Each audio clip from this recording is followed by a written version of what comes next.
Now, the seventh piece of advice comes from a client who was 6 months into retirement. And this is the one that I was actually struggling with or continue to struggle with. And it's very common for 50-year-olds and retirees as well.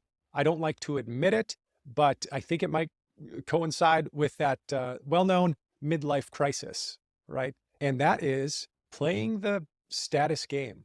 Now, the status game that's coined by author Will Storr in his book, and it means we often buy things to signal success or to fit in with a certain group. But the truth is, these things, they rarely bring lasting happiness, right? That's what that 70-year-old or 69-year-old client I mentioned earlier.